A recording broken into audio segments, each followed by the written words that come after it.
Hello, hope you are doing well. Thank you for tuning in. I'm just getting back from walk number two of the day. It's just one of those perfectly crisp days where they're like just the slightest breeze. It's just absolutely gorgeous outside, and the stars are just like brilliant in the sky tonight. I actually had the privilege of seeing two incredible shooting stars while I was out. So I took that as a sign that it was a good opportunity to make a video and see what God's message is. So I'm still feeling inspired to draw from Twin Flames, Finding Your Ultimate Lover, and we will see what God's message is for today.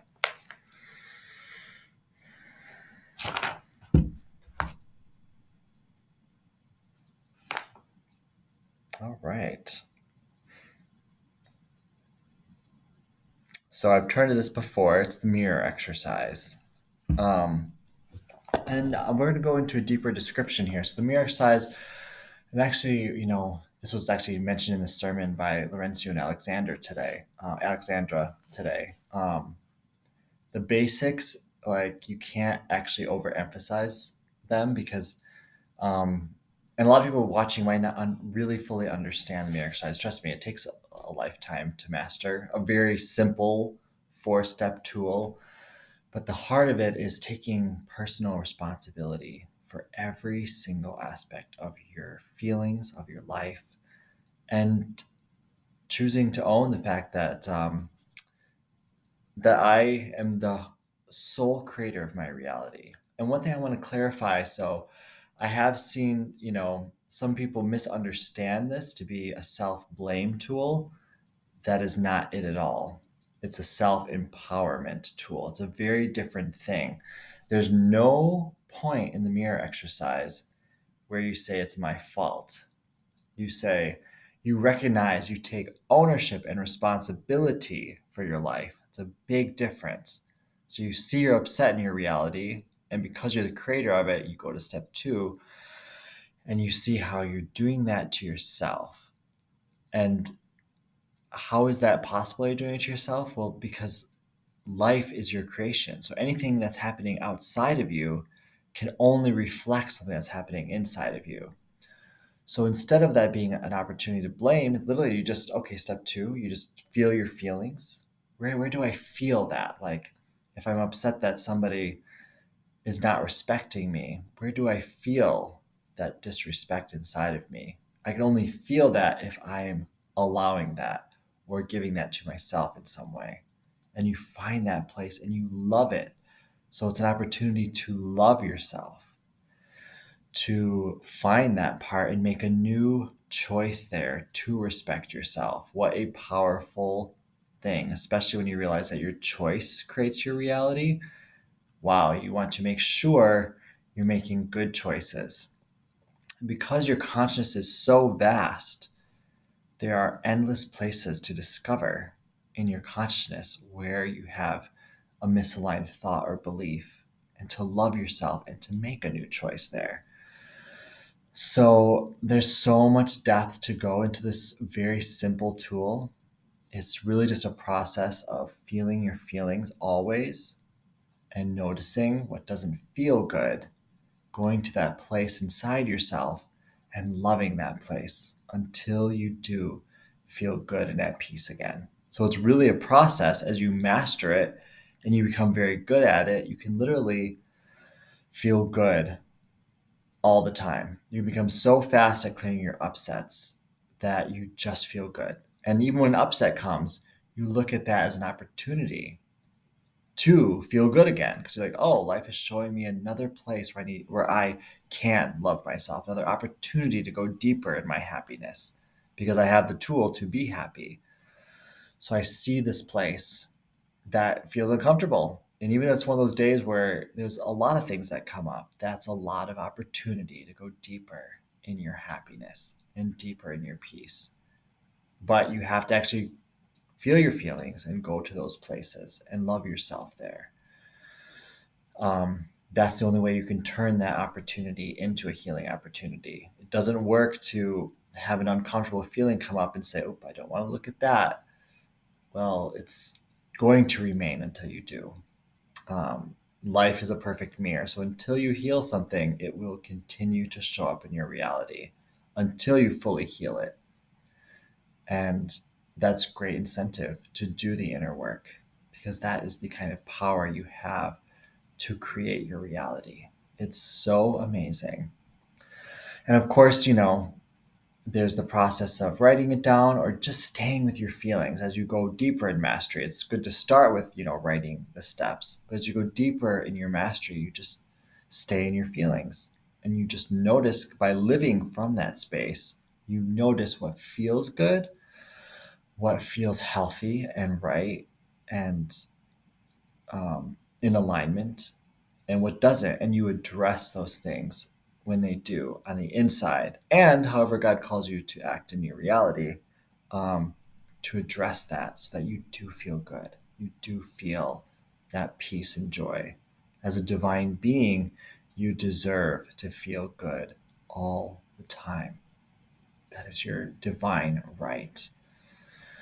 So I don't even know. I mean, there's so much. I just seeing the name of the chapter, I just feel like this naturally is coming out. That this tool, it literally, remember that it can heal anything in your reality, because you do actually any place that you don't feel good inside, guarantee there's a misalignment there, because is God created everything to feel good. That's how he created reality. That is the truth of reality. So if something doesn't feel good, there's a misaligned belief. There's a place that needs love. And you don't judge yourself. Sometimes I have to give myself a lot of love in a space to really feel peace there. And you know what? My days off, I spend a lot of time just feeling my feelings and going deeper and loving myself.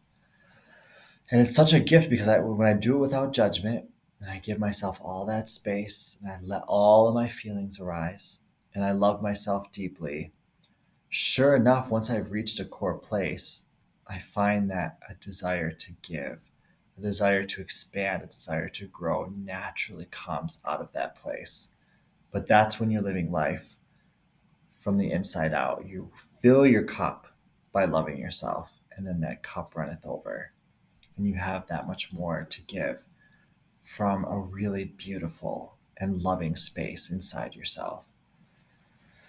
So the mirror exercise, it is such a gift, and it can seem so simple. And if you want to learn more about it, you can look at some of my other videos, or even go to twinflamesuniverse.com. Of course, they have lots of great resources. It's the practice of self-love, self-responsibility, self-mastery. But just, it's okay to take it easy when you start. If you get to the space where you can just write down one single upset, mirror it back, find it inside of yourself, and love yourself there until you feel good in that space, you have accomplished something truly amazing. Because one mirror exercise, they've said, can be a lifetime's worth of healing. Because instead of looking for that outside of yourself, which you're never going to find that outside of yourself, you go within, and by giving yourself exactly what you need, you can heal um, things that you may have been experiencing your whole life. And some things do come in onions, and you have to allow all the layers, and you have to surrender control. You don't get to decide when something's fully healed. You just do the work of staying in your feelings and loving yourself and making that the work. And the joy is that your peace will expand, you know, incrementally, and sometimes in big bursts. Sometimes your inner work, and this is something that is not necessarily in your control, but sometimes you do inner work, and you do inner work, and you're just being faithful to loving yourself, and a big breakthrough. You've made room through your inner work for a big breakthrough, for God to come through in a really beautiful and powerful way in your life. And that's, God orchestrates that. It's your job just to keep loving yourself, keep healing, keep going deeper in learning God's truth, because you have to know God's truth to align yourself to God's truth. It's essential, because when you know God's truth only feels good. That's how you know, in your whole being, in a pure way. That is God's truth. When you know God's truth, and of course, Jeff Inchley and Twin Flames Universe teach this so that you can ground this in your being and heal and love every part of yourself. It is such a gift. And I'm so glad that God keeps pointing me back to this, because this is foundational. And you can even look at, today's sermon. It talks about, having those daily practices of loving yourself. It does need to be a foundational part of your life, a way of life.